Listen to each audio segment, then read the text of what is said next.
Carl Gustav Jung, fundador da psicologia analítica, ou também conhecida como psicologia dos arquétipos, teve a oportunidade, certa vez, de afirmar, abre aspas, as pessoas, todas elas, sem exceção, farão de tudo, chegando mesmo ao nível do absurdo, para não se defrontarem com a própria alma. E se isso ocorrer, todos os fatores, todas as circunstâncias que ela experimentará como angústia, receberão o nome de destino. Fecha aspas. A tradução disso é: a maior imperfeição da criatura humana, em todos os tempos, é não reconhecer sua própria imperfeição. Nosso maior problema é não reconhecer que temos problemas. Porque na medida em que os reconhecemos, começamos a assumir as rédeas da nossa própria vida. Consequentemente, temos condições bem mais favoráveis de solucionar as nossas dificuldades, os nossos problemas. O ponto maior é que, como nós não temos contato direto com a nossa própria alma, isto é, com o nosso interior, consequentemente, não nos conhecemos e não solucionamos problema algum. E o que é que nós fazemos quando, por medo de defrontar a nossa própria alma, sondar os escaninhos do nosso ser, aquela escuridão que Carl Jung chamou de sombra, aquela área interna que parece assustadora, mas não é tanto assim. Mas nós sabemos que ela existe e a deixamos lá como se fosse um sótão escuro. Passamos a chave e não entramos nele, porque temos pavor de nos defrontar com aquilo que vamos encontrar ali se acendermos uma pequenina lâmpada. Então, este psiquiatra afirma que nós só encontraremos transformação em nós se tivermos a coragem de penetrar nesta escuridão que pertence a nós, acionando a lâmpada da realidade, a lâmpada da verdade e da autenticidade. Ter coragem de assumir aquilo que se é. Esse é o primeiro passo. A partir daí, as transformações começam a acontecer. Então, o que é que nós fazemos normalmente quando temos medo de nos defrontar com essa escuridão muito particular que habita em nós, chamada pela psicologia analítica de sombra? Reúne não só as nossas imperfeições, mas também muitos outros elementos que são potenciais em nós, valores profundos, significativos que nós desconhecemos, que nós não sabemos ser capazes de possuir. Também tem esse lado, essa sombra, essa escuridão. Então, quando temos medo de alcançá-la, o que nós fazemos? Na prática, fazemos uma coisa específica. Transferimos essas limitações para os outros. É isso que nós fazemos. Acreditamos que não temos a competência de mudar a nossa condição, o nosso estado. E por esse pavor e por essa sensação de incompetência, que não é real, mas parece verdade, de não conseguirmos mudar o nosso status quo, aquele padrão horizontal de vida que perturba, que nos deixa tristes, enfadonhos, entediados de viver, nós transferimos para os outros e passamos a fazer dois tipos de ação, ou assumir dois tipos de comportamento para diminuir a ansiedade de não assumir quem somos. Primeiro, nós criamos o comportamento de vitimização. Nós nos vitimizamos. Ou nós adotamos o comportamento de agressão. Atacamos as pessoas. Então nós assumimos esses dois comportamentos fundamentais quando temos medo de assumir quem somos. Ou nós nos vitimizamos, dizemos: eu não tenho condições, eu não sou capaz, eu não consigo, isto para mim é demais. Ou também dizemos para os outros: se você me ajudasse, eu não seria assim. Se você contribuísse, eu poderia me mexer. Sempre os outros e nós plenamente incapazes. Ou a agressão. Como é que nós agredimos? Atacamos as pessoas por meio da calúnia, por meio da crítica contumaz, por meio da violência de toda a sorte. Banimos as pessoas de perto de nós, nos tornamos criaturas perfeccionistas e exigentes. Tudo que fazem nunca está bom. Tudo que eu faço sempre poderia estar melhor. Nunca me dou crédito por aquilo que consigo de bom. Nunca ofereço elogios a quem quer que seja, por mais que se esforcem. É a agressão. Eu adoto essas duas polaridades.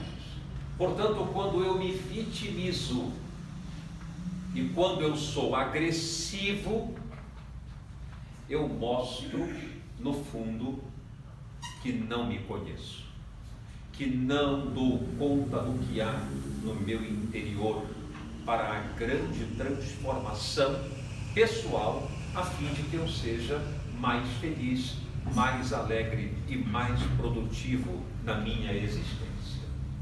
No Evangelho de João, capítulo 9, a partir do versículo 1, há uma passagem extremamente curiosa, repleta de ensinamentos nessa área a que eu me refiro, a área de não termos coragem de assumir responsabilidade perante a nossa vida.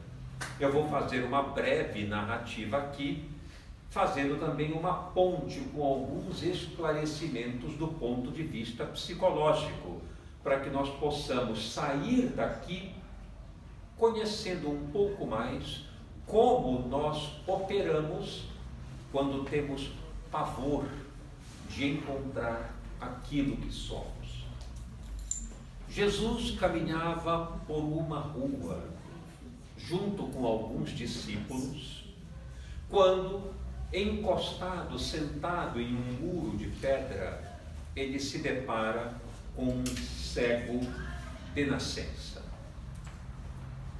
Imediatamente, um dos discípulos se aproxima e pergunta: Mestre, quem pecou, ele ou os pais, para que nascesse cego? Uma pergunta como essa tem tamanho de relevância, porque naquela época, quando uma pessoa tinha uma deficiência qualquer, ela não tinha, portanto, qualquer merecimento para estar vivo. Mas como não era lícito tirar a vida em função daquela lei teocrática em que os judeus viviam. O que faziam as autoridades locais, sacerdotes, sumos sacerdotes, doutores da lei? Eram eles que regiam ali aquela área toda por meio de uma lei teocrática, baseada sobretudo nos dogmas de Moisés. O que é que eles faziam? Alijavam as pessoas. Portanto, cegos, surdos, coxos, paralíticos, rancenianos, todos aqueles que tinham algum nível de deformidade ou de doença deveriam ser banidos dos seus lares, banidos completamente do convívio social. O que é que eles poderiam fazer? Mendigar. Era o que acontecia com aquele moço, provavelmente um homem jovem. Estava sentado no chão, em um muro. E aí, um dos discípulos aborda Jesus, já que Jesus focaliza aquela pessoa e se prepara para auxiliá-lo. Um dos discípulos pergunta: quem pecou, ele ou os pais, para que nascesse cego? Ora, uma pergunta excepcional, porque havia uma tradição de que a responsabilidade ou era do enfermo, portanto excluído de Deus, ou da família, que também era macerada pela culpa de ter trazido ao mundo alguém naquela condição. Era assim que as pessoas viviam. Para que se tenha uma ideia, fazendo um pequeno parênteses, a mulher passava pela mesma situação. Por isso Jesus adotou uma regra antidivórcio, porque o divórcio é uma lei humana e muitas vezes útil para quando as condições não permitem mais que duas pessoas convivam juntas. Poupa muitas vezes bastantes dissabores, mas Jesus optou por uma regra antidivórcio naquele momento. Por quê? Porque a mulher não representava nada naquela época. As mulheres não podiam entrar na sinagoga. Elas ficavam olhando por frestas o culto das sinagogas e os homens entravam, ocupavam os seus lugares normalmente e as mulheres ficavam do lado de fora, olhando, assistindo e ouvindo por pequenas frestas. Nem entrar na sinagoga elas tinham direito. Se uma mulher recebesse carta de repúdio naquela época, como foi a pergunta para Jesus: mestre, um homem é lícito dar carta de repúdio para a sua mulher? Ele pode casar novamente? Um outro homem pode casar novamente? Essa foi a pergunta e a discussão em torno de Jesus. E a afirmação dele é: não pode. Não pode fazer isso. Porque aquele que liberar a torna adúltera. E também se torna adúltero aquele que desposar uma mulher que foi repudiada. Por que ele estabeleceu isso? Para proteger a mulher, para que os homens tivessem mais critério, porque uma mulher era repudiada por nada. Ela não satisfazia o seu marido no leito e era mandada embora. Ela cometia qualquer tipo de deslize no campo da obediência ao seu marido, qualquer coisa mínima, que poderia ser dispensada por quase nada. Então Jesus, para proteger a mulher, colocou então uma proposta muito rigorosa, a fim de que estimulasse no íntimo das pessoas o convívio mais saudável, o respeito uns com os outros, para não dispensarem assim as mulheres por nada, por bobagem. Então ele conteve essa menção do povo particularmente da população masculina, em desprezar as suas mulheres.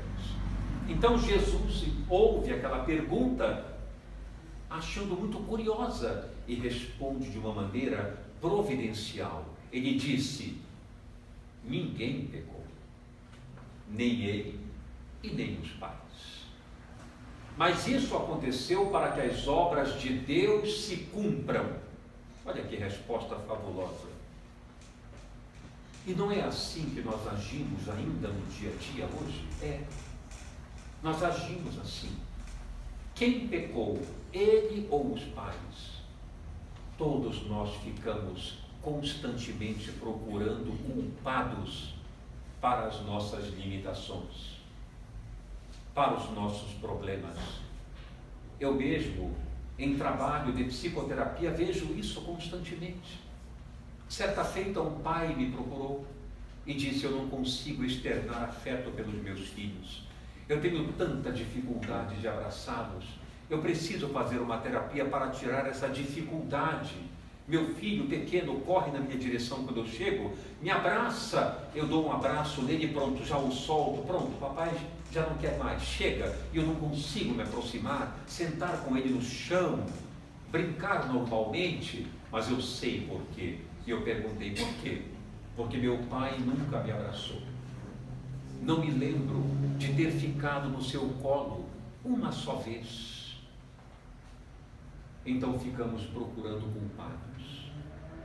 Ou é a família, ou somos nós os grandes incapazes. E Jesus propõe: não há incapazes.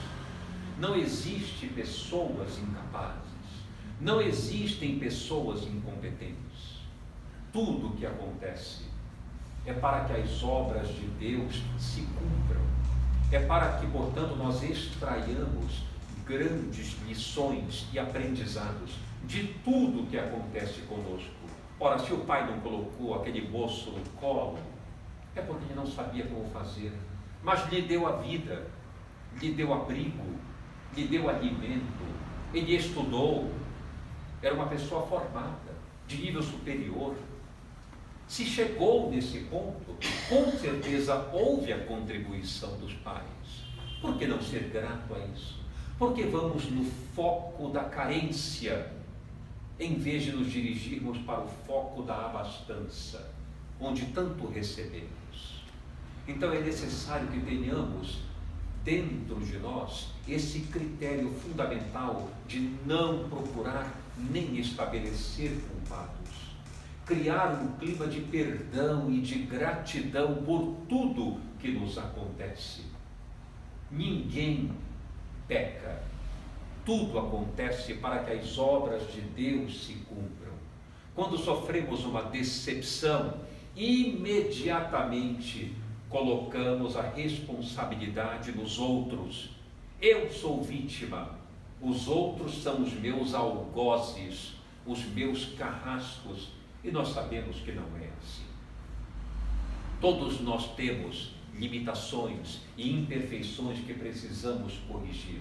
É bem verdade que ninguém tem o direito de magoar o outro, de ferir o outro, mas nós vivemos em um mundo de provas e expiações, um mundo ainda muito difícil. Para cá vêm criaturas enfermas que somos todos nós. Então precisamos aprender a dar um desconto, um tom de leveza naquilo que acontece e que não nos agrada. Desculpar os pais, os irmãos, os amigos e os desconhecidos, assim como desejamos também ser desculpados pelos nossos equívocos e imprevidências.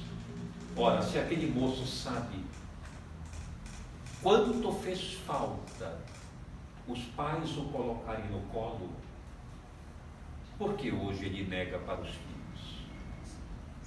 Então vem aquela mensagem constante de Jesus, que indiretamente nos orienta que podemos dar aquilo que não recebemos.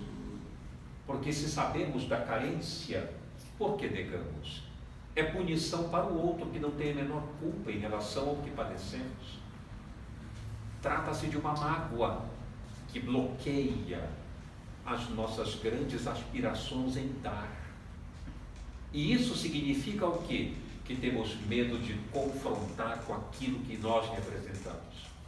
Temos medo de encarar que somos nós que não conseguimos digerir aquela lamentação, aquela queixa e perdoar aqueles que merecem o nosso perdão, porque nos deram a vida, nos deram sustentação de alguma forma e que não sabem fazer tudo.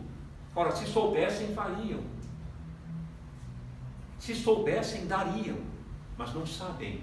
Então precisamos dar um desconto, porque nós também não sabemos. Então Jesus, na primeira oportunidade daquele episódio, anuncia: vamos parar com a ideia e com a vontade de colocar culpa em quem quer que seja. Elimine a culpa. Compreenda que tudo acontece sob o teto de Deus, onde nada escapa da sua observação. Tudo pelo qual passamos representa um fundamento de lições, a fim de que nós possamos crescer em espírito e verdade. E não colocarmos culpa. Erramos, vamos nos levantar e não repetir mais o erro. Não sabemos muito bem como agir e nos equivocamos ali adiante, aprendemos a não fazer de novo aquilo e assim por diante. O que já sabemos, não vamos fazer. Se sabemos que por esse caminho não será bom o resultado, por que vamos? Mas se não sabemos e caímos adiante, levantamos e dizemos: por aqui eu não irei mais, isto eu não repetirei mais. E aí vamos aprendendo, melhorando e crescendo, sem culpa e sem apontar responsabilidades, a não ser para nós mesmos, porque a vida é nossa, o empenho é nosso, o caminhar é nosso.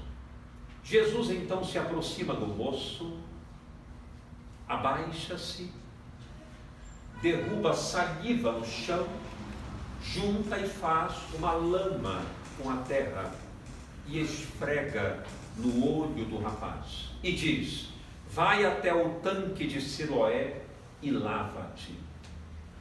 O rapaz foi, com muita dificuldade, com certeza, lavou-se e passou a ver.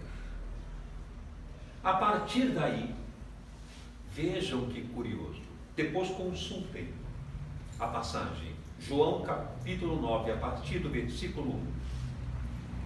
A vida deste moço se tornou um inferno. Que curioso. O que era para trazer felicidade, e trouxe, é claro, para ele, ao mesmo tempo propiciou grandes dissabores. Por quê? Porque os outros não o compreenderam. Curioso isso. Nós temos dificuldade de ficar felizes com a felicidade dos outros. Isso é muito curioso. Quando alguém está feliz, habitualmente, já estamos melhorando, é verdade, mas ainda acontece. Habitualmente, logo nos preparamos para os momentos da fofoca. É muito bom. Alguém compra um carro novo ao lado da nossa casa e logo dizemos: alguma coisa está errada. Na nossa empresa, alguém sobe de cargo, provavelmente foi algum conchavo com o patrão. Tem coisa errada. Sempre há uma suspeita, sempre há uma dificuldade qualquer, sempre há uma língua fervorosa que não perdoa o crescimento e a felicidade alheia. Temos essa dificuldade. Foi o que aconteceu com o rapaz. Os vizinhos, como conta a passagem de João, começaram a vê-lo enxergando. Ora, foi um problema. Começa então a fofoca. Uns diziam: não é fulano que era cego e estava ali mendigando constantemente? Os outros dizem: parece que sim, não tenho certeza. Vamos lá comprovar. E foram. Aproximaram-se do rapaz e perguntaram: ora, mas quem te abriu os olhos? E ele disse: um homem chamado Jesus abaixou-se diante de mim, fez lama com saliva, untou meus olhos e mandou que eu me lavasse no tanque de Siloé. Depois disso, passei a ver. Mas como isso é possível? Quem é ele? Não sei. Quando pude ver, ele já não estava mais comigo. O que fizeram os vizinhos? Levaram o moço até os fariseus. Vejam que interessante. Por que levaram o moço até os fariseus? Por um motivo. Ele foi curado num dia de sábado, e no sábado não poderia haver curas. Portanto, o homem que o curou, está escrito lá, não era de Deus. Vejam que interessante. Era para que todos comemorassem, ficassem alegres, ficassem radiantes, mas não. Como não conseguiam admitir sua própria insensatez interior, não podiam admitir a pobreza interior de sentimentos, porque isso incomoda. Reconhecer-se a si mesmo, fizeram o quê? Projetaram no outro as suas insatisfações. Como isso é possível? Você ser curado num sábado, não valia a pena ele ser curado. Necessitava-se apenas que as leis, os dogmas fossem cumpridos no campo da ignorância coletiva. Pegaram o moço e levaram até os fariseus. Lá chegando, os fariseus, impressionados, também totalmente ocultos em relação a conhecer a si mesmos, usaram, como os vizinhos, do mesmo padrão de comportamento quando nós temos vergonha de nos olhar. O que acontece quando temos vergonha de nos olhar? Qual é o sentimento que cresce? Inveja. A inveja é o sentimento prototípico, padrão, de quando temos vergonha de sondar o nosso interior. Nós colocamos uma máscara de sabedoria, uma máscara de onipotência, de poder, de pureza, e saímos por aí colocando os outros em posição de inferioridade. Eu sou mais que você. Eu sei muito mais que você. Quem é você para vir debater tal assunto comigo?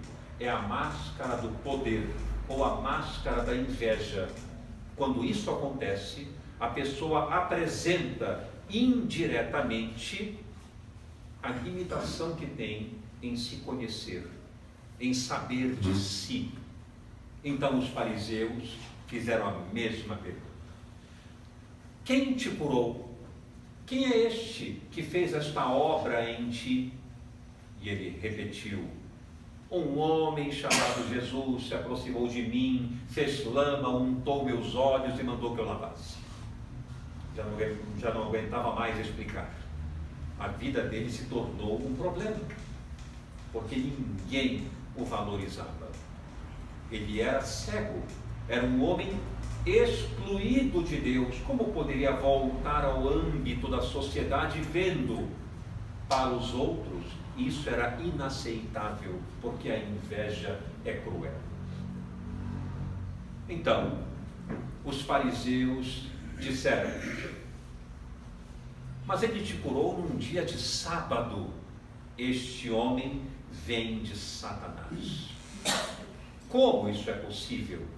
E o rapaz responde com muita tranquilidade: Se é de Satanás, eu não sei. O que eu sei é que eu era cego e agora vejo. Que resposta excepcional, tranquila, harmônica. Com essa resposta, os fariseus se enfureceram e disseram: queremos ver teus pais. É assim que a fofoca faz. É assim que a inveja faz. Não trava só contato com aquele que está diretamente envolvido com o problema. Precisamos estender. E não é assim que a inveja faz? A calúnia geralmente nunca vem diante daquele que se envolve diretamente no problema. Sempre nos que estão de maneira indireta. No ambiente de trabalho é assim. Suspeitamos de alguém, achamos que alguém está fazendo alguma coisa equivocada. Não vamos até a pessoa, ser honestos e dizer: eu estou com uma dúvida, gostaria de conversar com você. Não. Nós vamos minar a presença daquela pessoa no ambiente de trabalho.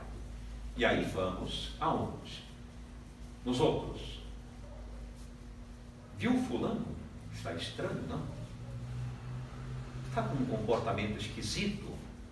Os outros, que nada tem a ver com aquela instabilidade habitual que todos nós temos naturalmente.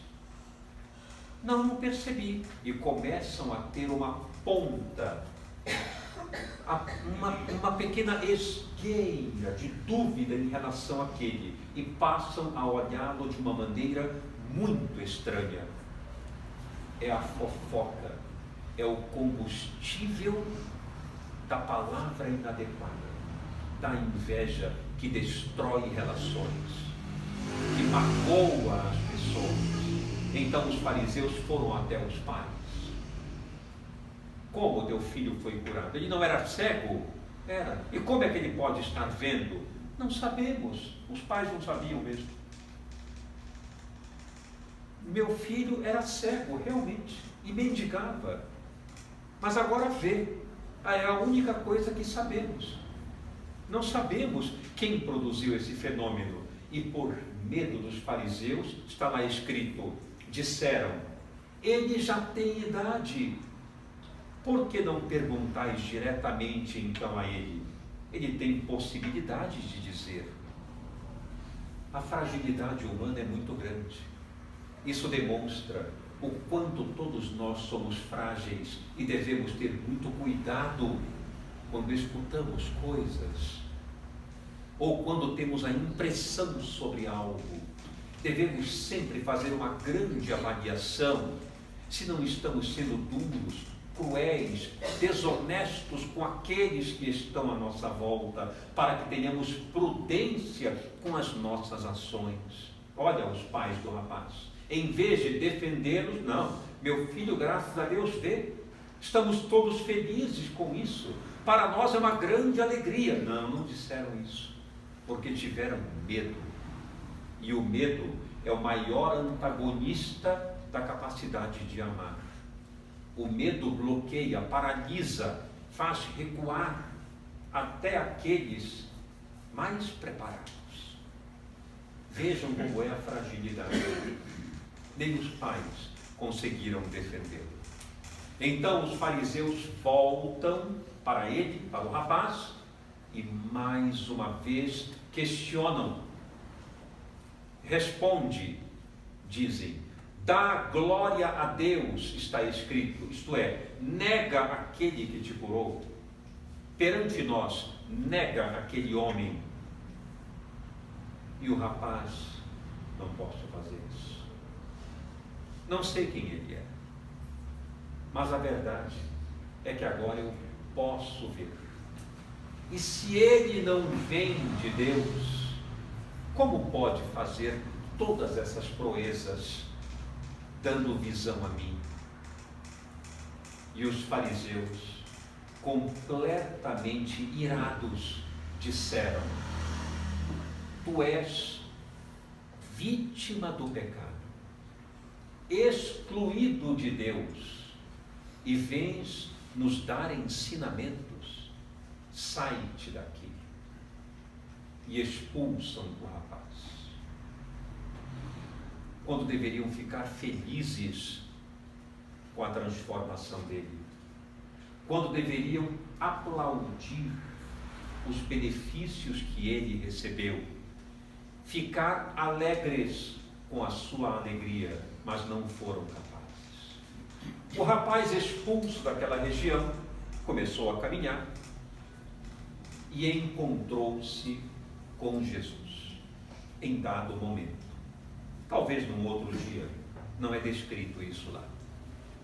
Ali, o rapaz se encontrando com ele, Jesus, sabendo daquela situação toda, e disse: tu crês naquele que é o enviado de Deus e que te curou? O rapaz responde: me diz quem ele é, Senhor, para que eu possa crer. E Jesus, que não era nada modesto, num tom de brincadeira, é claro, disse: ele está diante de ti. Ele tinha autoridade para isso. Ele realmente era o enviado, ou o Messias, que é o significado dessa palavra, né? O enviado. E então, a narrativa de João declara que ele se prostrou e o adorou. Alguns fariseus estavam por ali, porque onde Jesus estava, a inveja também circulava. E aí Jesus então eleva os olhos aos céus e diz: vim a este mundo para um grande juízo, a fim de que os que não veem possam ver, e os que veem se tornem cegos. Imediatamente alguns fariseus que estavam na redondeza e o escutaram falar se aproximaram e perguntaram: acaso nós somos os cegos? Olha que pergunta excepcional. Que pergunta excepcional. A resposta: eu não disse isso. Se fosseis cegos, não teríeis pecado. Mas como dizeis que vedes, o pecado permanece em vós. Encerra-se a passagem. Vejam que interessante. Em psicologia, nós chamamos isso de erros mentais. É muito curioso. Todo o Evangelho é um manancial psicológico. Várias teorias psicológicas estão retratadas no Evangelho. Uma delas é essa. A pessoa pensa que consegue ler a mente do outro. Sabe por quê? Porque como não se conhece bem, mas sabe o que tem dentro de si, só tem vergonha de enxergar, faz essa relação imediata com o pior quanto a si. Jesus disse: eu vim a este mundo para um grande juízo, a fim de que aqueles que não veem, vejam, e os que veem se tornem cegos. Por que a pessoa não pensou? Poxa, ele pensa que eu vejo. Já que eu tenho cultura, conheço a tradição bíblica toda, conheço as escrituras, né? Então, é porque eu tenho conhecimento, então eu não sou o cego. E vai tranquilo, por exemplo. Não. Ele fez a atribuição pior a ele mesmo, tomou aquilo como ofensa. Por quê? Porque Jesus é sábio. Porque Jesus disse certa vez: não julgueis, para que não sejais julgados. Porque na medida com que julgardes, julgar-vos-ão. É tão interessante isso. Porque nós temos a ideia de que esse julgamento é a punição divina, e não é. O nome disso chama-se projeção psicológica. A psicologia analítica e o próprio Freud estudou esse fenômeno de projeção. Aquilo que eu vejo em mim eu tenho tanta vergonha de admitir que a única forma de dar vazão é ver nos outros e criticar. O que eu deveria criticar em mim, eu critico no outro. É a projeção. Então Jesus aponta o seguinte: não julgueis, para que não sejais julgados. Isto é, quando eu aponto uma crítica em alguém, sem conhecer essa pessoa, sem ter a mínima noção do que ela representa, como é que eu posso saber o que há dentro de alguém? Não tenho como. Mas se eu sou contumaz numa crítica, eu estou mostrando que eu sei do que estou falando. E se eu sei do que estou falando, o problema está em mim também. É óbvio. Eu só posso falar do que conheço e experimento. Portanto, quando eu digo para alguém, você não presta, eu também tenho muitas coisas em mim que não prestam. Como eu tenho vergonha de admitir, eu aponto no outro. Fulano não tem a menor competência para assumir aquele cargo. Com certeza ele vai fracassar. Provavelmente eu também não tenho competência, mas gostaria muito de estar ali. Como não consegui, não fui eu o eleito, eu o critico, eu calunio em relação àquela pessoa. Então eu me descubro justamente quando falo do outro, quando critico o outro, quando aponto os erros do outro. É claro que com relação, por exemplo, aos nossos filhos, temos que corrigi-los, temos que ajudá-los. Um amigo, temos que muitas vezes conversar e dar uma diretriz para ele, mas é completamente diferente de julgar e condenar. Porque normalmente, quando condenamos, colocamos rótulos nas pessoas. Nós dizemos: você não presta, você é burro, você é incapaz, você não sabe nada, você não tem jeito. É sempre rótulos, rótulos e rótulos. Nós não apontamos o comportamento. Isto que você fez não me agradou. Tal atitude você percebeu que não foi adequada. Não. Nós geralmente apontamos como rótulos, colocamos a pessoa como completamente inútil para modificar a sua condição de ser, o que não é verdade, porque nós estamos todos em fase de crescimento espiritual. Nunca seremos os mesmos. A cada instante nós nos modificamos de alguma forma com as experiências. Cada palavra que vocês escutam modifica a situação aqui.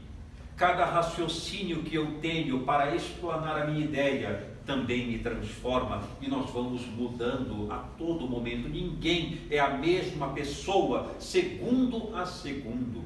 Todos nós nos transformamos. Então, Deus, por meio da reencarnação, sabendo disso, nos dá infinitas oportunidades de reaprimoramento da personalidade, porque nós não daríamos. É daí que vem o perdão. Perdão significa dar oportunidade da pessoa seguir livre, sem embaraços, sem estado de vergonha apontada por nós. Deixar a pessoa em paz, para estar conosco ou não, não importa, mas em paz, sem violentá-la com as nossas ideias, sentimentos, palavras e atos. Então a projeção é justamente o maior empeço da autodescoberta. Nós precisamos aprender a olhar mais para nós e assumir responsabilidades perante nossos próprios atos, adquirindo aquilo que Carl Jung, o psiquiatra que eu citei no início, chamou de individuação. O que é a individuação? Tornar-se indivíduo, tornar-se autônomo, livre, independente. Jesus propõe exatamente isso. Ele disse: todo aquele que quiser vir após mim, em primeiro lugar tem que renunciar a si mesmo. Depois, tomar a sua cruz, colocar nos ombros e prosseguir. Porque todo aquele que quiser se salvar, se perderá. Mas todo aquele que se perder por amor a mim, salvar-se-á. Vejam que interessante essa proposta, excepcional, totalmente psicológica. Renunciar a si mesmo, abandonar o egoísmo. Não se colocar como o centro das atenções. Não achar que consigo nada acontece só com os outros. Comigo, tudo de melhor deveria se dar. Não posso perder quem eu amo, não posso perder meu emprego, não posso ser criticado. Ai daquele que se aproxima para apontar uma falha em mim, porque eu não mereço. O nome disso é egocentrismo. Então a primeira proposta de Jesus é renunciar a si mesmo, isto é, abrir-se para o mundo e conviver com ele em clima de igualdade, sabendo que as coisas que acontecem no mundo podem acontecer com ele, comigo, com qualquer um. E nós temos que aceitar a realidade como ela é e enfrentá-la, buscando as soluções necessárias, renunciar a si mesmo. Em seguida, tomar a cruz. Tomar a cruz não significa sofrer. Eu sei que eu vou sofrer. Este mundo é para sofrer. Mentira. Não é. Este mundo é para nós nos aprimorarmos e para vivermos o melhor possível. Porém, a felicidade não é deste mundo. A nossa felicidade aqui é muito relativa. Por quê? Porque nós temos um corpo frágil. A qualquer momento ele adoece. Nós temos uma sociedade frágil. Por quê? Porque as pessoas são imperfeitas e enfermas como nós. Não pode haver sanidade total, equilíbrio total, harmonia total, como tanto desejamos, porque nem nós somos capazes de dar. Uma pequena fechada no trânsito nos descontrola. Queremos perfeição dos outros. Como? Não é possível. Então, colocar a cruz nos ombros significa assuma a responsabilidade pela sua vida.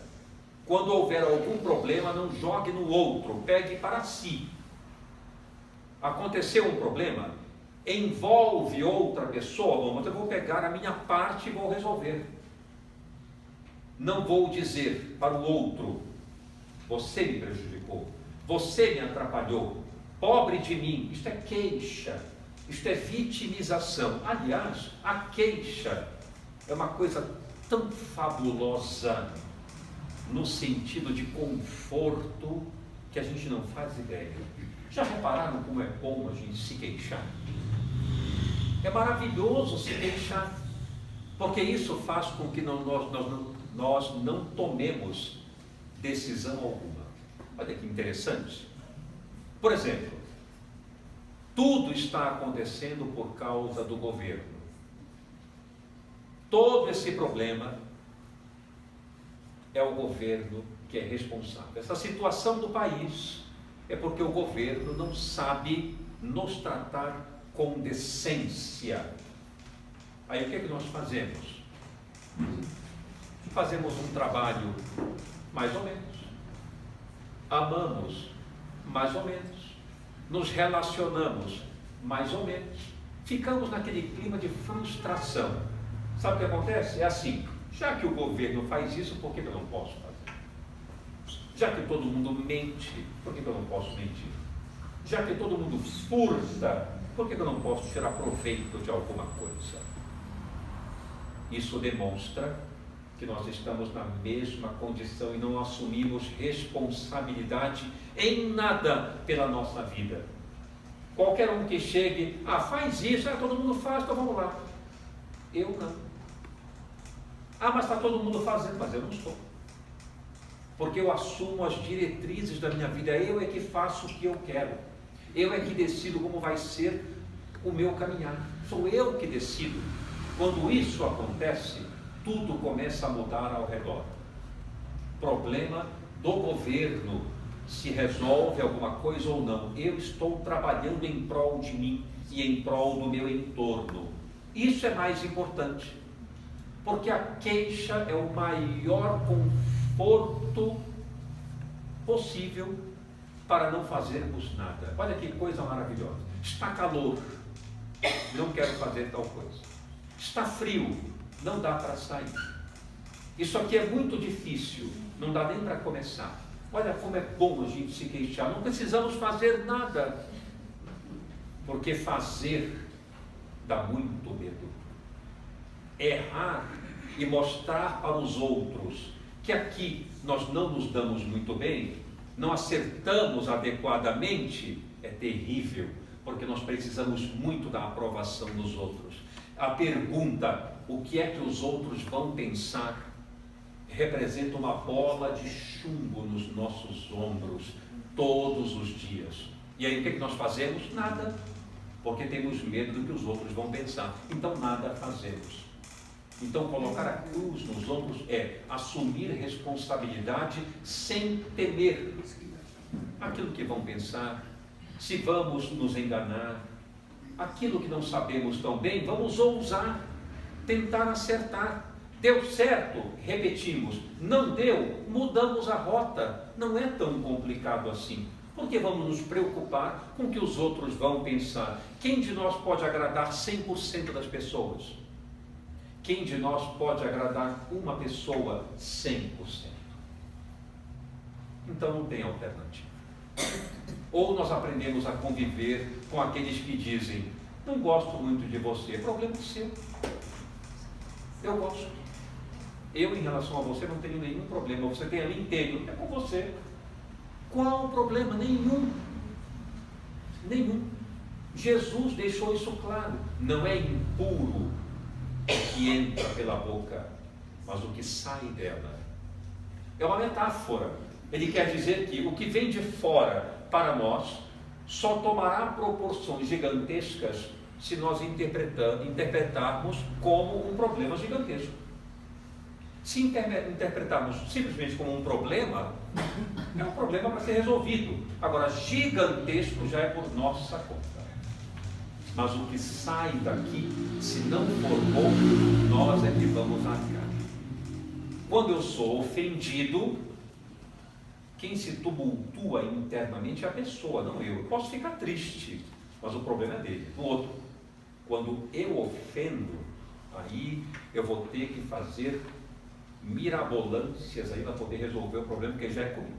Aí não tem alternativa. O outro está em paz por aí, porque ele foi ofendido. Então o que é impuro é o que sai da boca.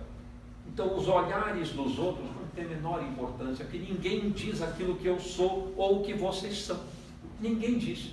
Se eu disser para alguém: você é tão chato, ele ficou chato por isso. Não, ele é o que é. É a opinião de alguém imperfeito, como eu. Então essa opinião não tem valor, mas às vezes tomamos como muito valor. Alguém diz: você não é muito capaz de fazer aquilo. Eu, se fosse você, não aceitaria essa função. Vamos para casa e não dormimos mais. Será que ele tem razão? Será que realmente não vai dar certo? Melhor não aceitar. Ficamos à mercê dos outros e não das nossas próprias opiniões. Então vamos começar a assumir responsabilidade perante a nossa vida, valorizar aquilo que somos, porque nós somos criaturas singulares, irrepetíveis, não existe ninguém igual a nós. Cada um de nós é um ser único. João, aquela pessoa, é única. Não podem ter vários Joões, porém aquele é único. Tem uma personalidade peculiar, particular. Nada pode detê-lo se ele não quiser. O crescimento dele não precisa ser comparado. Fulano está indo melhor do que eu. Isso não é verdade. Isso não é verdade. É que cada um está indo no seu tempo, no próprio seio, na própria vida, no próprio contorno pessoal. Ah, mas aquele está lá em cima. Eu também chegarei. Apenas estou talvez com algumas crenças e ideias tão negativas que não me deixam me mover. Mas isso não quer dizer que eu não tenha potenciais para avançar. Tem algo me atrapalhando. Então vamos buscar ajuda, buscar uma terapia, buscar um tratamento, seja o que for. Mas comparar-se com fulano, aquela vida nunca poderá ser a minha. Não tenho como viver a vida dele. Eu tenho que olhar para a minha e fazê-la crescer como eu gosto, não como eu vejo os outros fazerem, porque tem muita gente que vive assim, quer o que os outros fazem, faz o que os outros querem, nunca quer e faz o que ela mesma anseia. Então nós temos que mudar isso, assumir responsabilidade pela nossa vida e gerar o valor que nós merecemos internamente, não procurando culpados. Não há culpados.